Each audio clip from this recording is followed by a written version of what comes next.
ग्रेहेवन वह शहर था जहां सड़क यह भूल जाती थी कि उसे आगे कहां जाना है। अगर आप काफी देर तक उत्तर की ओर गाड़ी चलाते जाएं, आखिरी पेट्रोल पंप को पार करते हुए, जहां अब भी चारा और कॉफी एक ही स्टायरोफोम कप में मिलती थी, उस बोर्ड को पार करते हुए जिस पर लिखा था वेलकम टू ग्रेहेवन जनसंख्या 2431 और जो 1997 से वही संख्या दिखा रहा था, तो आप उसे महसूस करते। वह खामोशी, अच्छी खामोशी नहीं, न वो जो बर्फ गिरने पर या भोर में झील के थम जाने पर होती है।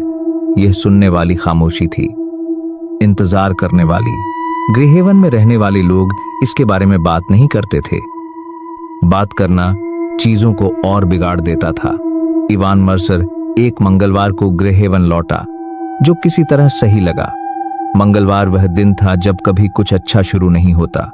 उसने अपनी कार उस घर के सामने रोकी जो कभी उसके माता पिता का हुआ करता था, और इंजन बंद कर दिया, लेकिन वह तुरंत बाहर नहीं निकला। इंजन के ठंडा होने की टिक टिक किसी घड़ी जैसी लग रही थी, जैसे किसी ऐसी चीज की उलटी गिनती कर रही हो जिसे वह शून्य तक पहुंचते नहीं देखना चाहता था।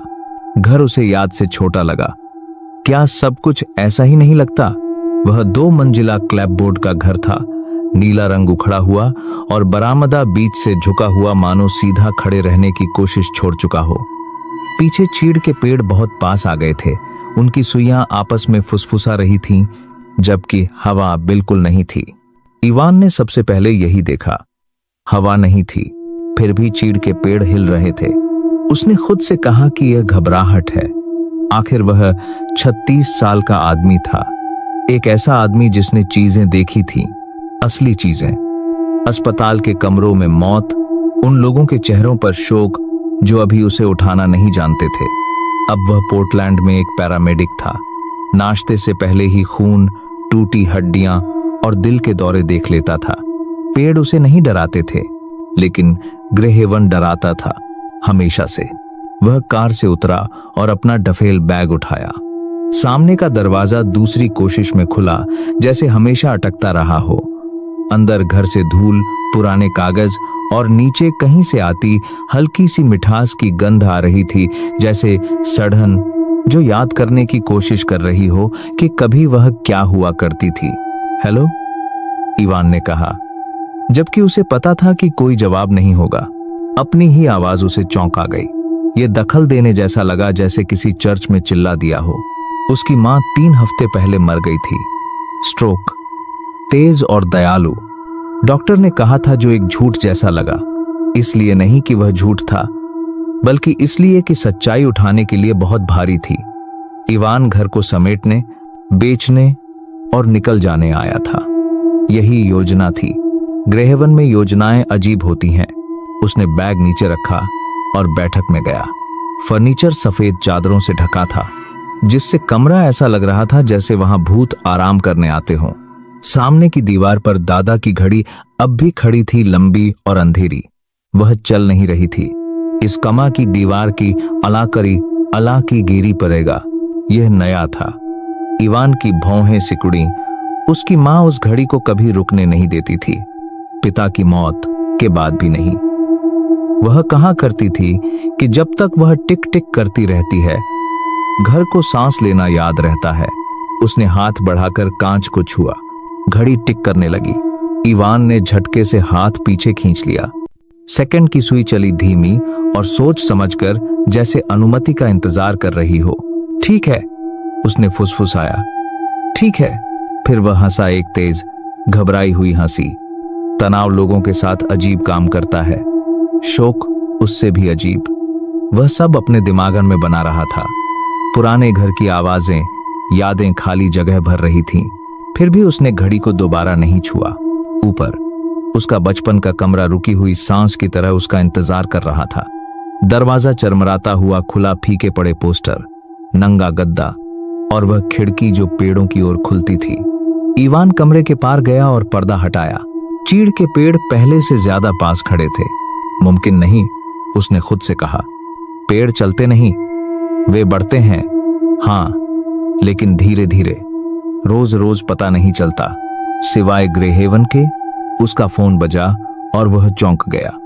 एक अनजान नंबर से संदेश, तुम घर आ गए हो। इवान ने स्क्रीन को घूरा। उसने बिना सोचे जवाब टाइप किया। कौन है ये? जवाब लगभग तुरंत आया। तुम्हें अकेले नहीं आना चाहिए था। इवान की नब्ज कानों में धड़कने लगी। उसने फिर टाइप किया, गलत नंबर। 3 बिंदु दिखे, फिर गायब हो गए। फिर संदेश आया, घर तुम्हें याद करता है। उसने नंबर ब्लॉक कर दिया। बाहर पेड़ों की फुसफुसाहट और तेज हो गई। ग्रेहेवन को सामान्य होने का दिखावा करना आता था। अगली सुबह इवान शहर गया। मेन स्ट्रीट सड़क का एक छोटा सा हिस्सा था।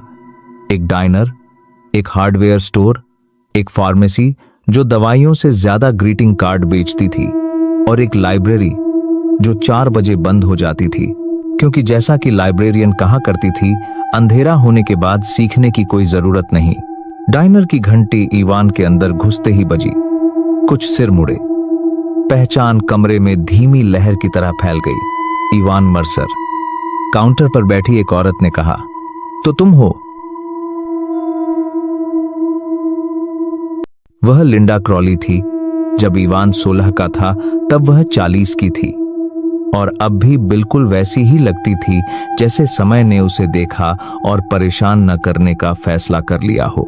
हाय लिंडा, इवान ने कहा। तुम्हारी मां के लिए अफसोस है, उसने बिना बनावटीपन के कहा। कॉफी? हाँ प्लीज। वह खिड़की के पास एक बूथ में बैठ गया। बाहर ग्रेहेवन की पुलिस की गाड़ी धीरे धीरे गुजरी। शेरिफ टॉम हार्लन स्टीयरिंग के पीछे बैठा था। उसकी नजर इवान पर जरा देर ज्यादा ठहरी। कॉफी आ गई। उसका स्वाद वैसा ही था, जली हुई, कड़वी और जरूरी। कितने दिन रुक रहे हो? लिंडा ने पूछा। बस कुछ दिन। वह सिर हिलाई। यही ठीक है, बस इतना ही।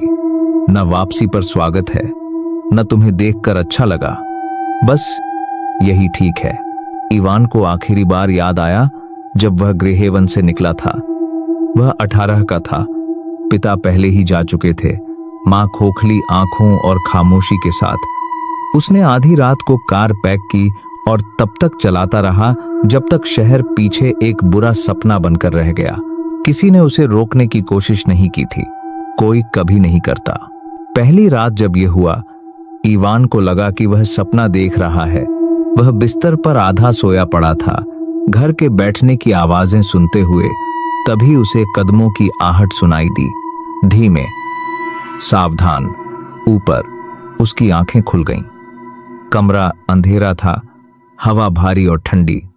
कदम गलियारे में चले, उसके दरवाजे के बाहर आकर रुक गए। इवान ने सांस रोक ली।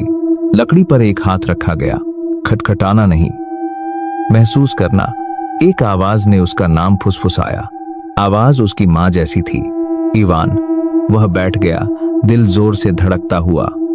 मां? खामोशी। कदम पीछे हट गए, खामोशी में घुलते हुए। इवान उसके बाद सो नहीं पाया। सुबह उसने गलियारे की जमीन पर चीड़ की सुइयां पाईं। लाइब्रेरी में फफूद और पुराने गोंद की गंध थी। मिसेज एवरी, लाइब्रेरियन, अपने चश्मे के ऊपर से इवान को देखने लगी। तुम्हें खोदना नहीं चाहिए, उन्होंने कहा। मैंने अभी कुछ पूछा ही नहीं, इवान ने जवाब दिया। वह पतली सी मुस्कान मुस्कुराई। तुम लौट आए हो, वही काफी है। वह उसे पीछे के कमरे में ले गईं, जहां शहर के रिकॉर्ड रखे थे, अखबार, जर्नल, वे चीजें जिन्हें ग्रेहेवन याद नहीं करना चाहता था, लेकिन पूरी तरह भूल भी नहीं पाता था। यहां लोग गायब होते रहते हैं, इवान ने धीरे से कहा। मिसेज एवरी ने सिर हिलाया। हमेशा से। कैसे? पेड़ों में। उन्होंने एक पीला पड़ा कतरन निकाला और मेज पर सरका दिया। स्थानीय लड़का चीड़ के जंगल में खोया। 7 दिनों बाद तलाश बंद। तारीख 30 साल पुरानी थी। लड़के का नाम पढ़कर इवान का पेट सिकुड़ गया। वह उसका नाम था। उस रात पेड़ और पास आ गए। इवान बरामदे पर खड़ा था, हाथ में टॉर्च। आंगन के किनारे खड़े चीड़ के पेड़ों की कतार को देखता हुआ। रोशनी कांप रही थी जब वह इधर उधर घुमा रहा था। दूर रहो, उसने कहा, खुद को बेवकूफ महसूस करते हुए। पेड़ नहीं हिले। फिर एक डाल आगे की ओर झुकी, धीमी और सोच समझकर, जैसे कोई उंगली मुड़ रही हो। इवान भागा। ग्रेहेवन उसे मारना नहीं चाहता था, वह चाहता था कि वह याद करे, और यादें, यह इवान सीख रहा था, कभी कभी मौत से भी बदतर होती हैं। भाग 1 समाप्त।